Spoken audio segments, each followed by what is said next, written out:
전광훈을 비판한다. 전광훈에게 열광하는 교인들은 누구인가?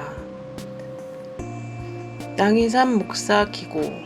기독교는 세상 향해 억지 부리는 종교, 이제 비천한 신앙의 종지부 찍어야. 자, 양희삼 목사님께서 쓰신 글입니다. 함께 보시면서 우리 함께 생각해 보시죠. 극우적 발언을 연일 쏟아내며 문제를 일으키고 있는 한국 기독교 총연합회 대표회장의 전광훈 씨를 비판하는 기고를 통해 예수를 믿으라고 일각했던 양희삼 목사가 세 번째 기고를 보내왔습니다. 지난 두 번째 기고에서 전광훈이 정치 행보에 나서는 이유를 분석한 양희삼 목사는 이번에 전광훈에게 열광하는 교인들은 누구인가를 분석했습니다. 다음번에 마지막으로 전광훈은 사라질 수 있을까가 이어질 예정입니다. 양희삼 목사는 예수교 장로회 합동에 속한 목사로 한국 교회의 내부 비판과 기독교의 바른 복음이 무엇인지를 전하는 방송, 유튜브 팟캐스트 카타콤의 대표를 맡고 있습니다. 네, 그러시군요.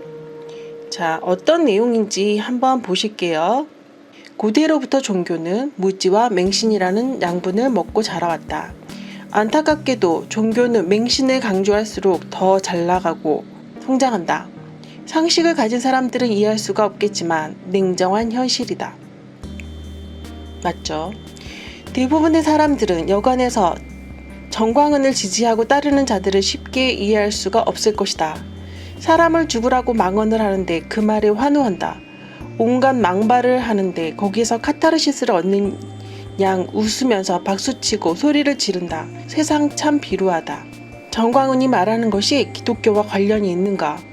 진짜 기독교인가 아닌가는 그가 사랑을 전하는가 아니면 혐오를 조장하는가를 보면 된다. 기독교에는 혐오가 없다. 결국 그는 기독교와 아무 관련이 없는 사람이다. 그렇죠. 신앙이 없는 사람들이라도 혐오를 조종하는 사람들을 보면 인상을 찌푸리고 멀리하는 게 정상이다. 그런데 왜 전광훈을 지지하는 사람들은 기독교인이라고 하면서 저러고 있는 것일까? 첫째, 내면이 건강하지 못한 사람들일 수 있다. 인지상정이라는 말이 있다. 힘들고 어려운 사람을 보면 돕고 싶고 누군가 정말 어려운 환경에서도 누군가 울고 있으면 같이 울어주고 싶고 누군가 아파하면 같이 아파한다. 정상적인 사람이라면 아파하는 사람을 비난하는 것이 쉬운 일이 아니다. 정상적인 사람이라면 누구를 죽으라고 하는 말을 불쾌하게 느낄 수밖에 없다. 아무리 자기 생각과 달라도 사람을 저주하듯 죽으라고 한다면 거기에 동조하기는 쉽지 않다.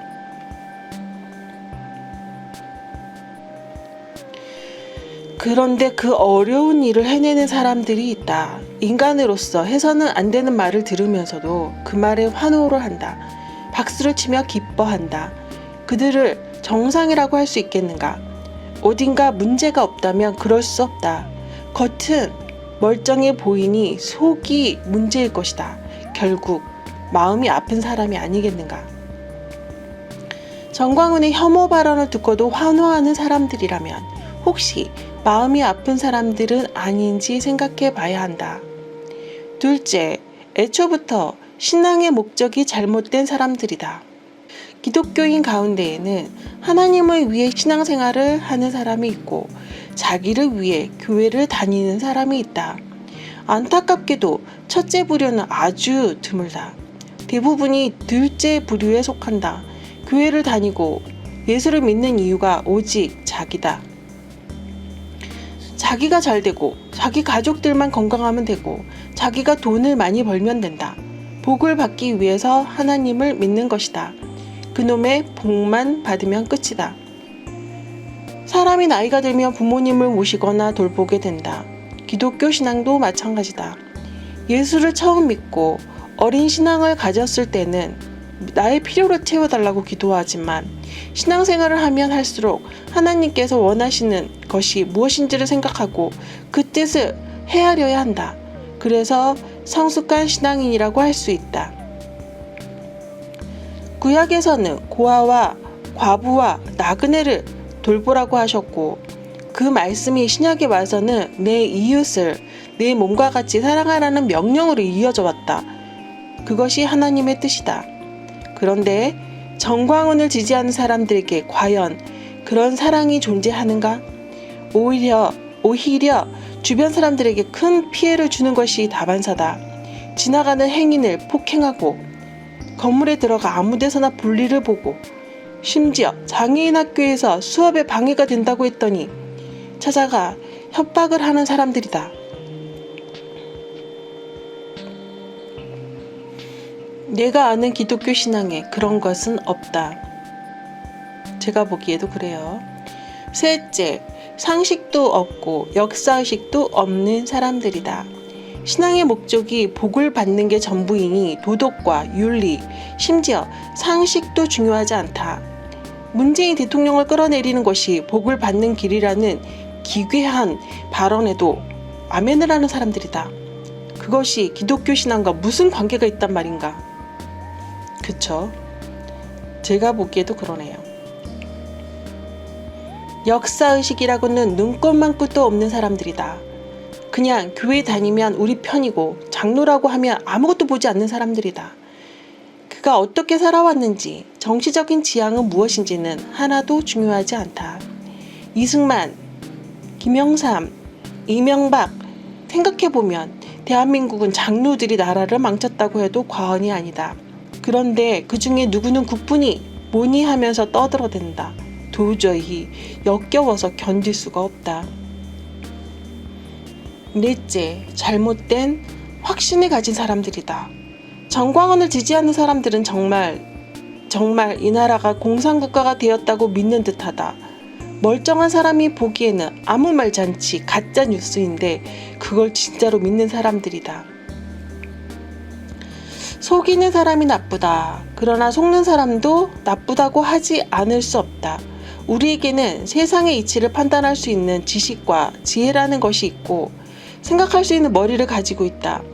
한번 속으면 속이는 사람이 나쁘지만 반복해서 속으면 속는 사람도 나쁜 사람이다. 정광훈이 마치 나라를 구할 인물인 것처럼 믿는 것은 자신의 욕망이 그 안에 투사되었기 때문이다. 민주정권의 몰락과 수구 정권의 재집권이라는 욕망을 그가 자극하고 있기 때문은 아닌가. 종교와 상식이 정말 배치되어야만 하는가. 기독교는 늘 이렇게 세상을 향해 억지를 부려야만 존재할 수 있는 종교인가. 창피하고 암담할 뿐이다. 만일 교회가 그런 방식으로밖에 존재할 수 없다면 안타깝지만 그 힘을 잃는 것이 마땅하다. 그리고 다시 폐허 위에 새로운 교회를 세워야 한다. 이제 비천한 신앙에 종지부를 찍었으면 하는 바람이다. 상식을 가진 기독교인들이 조금이라도 더 많아지기를 바랄 뿐이다. 양희삼 목사님이 기고한 글을 제가 한번 읽어봤는데요.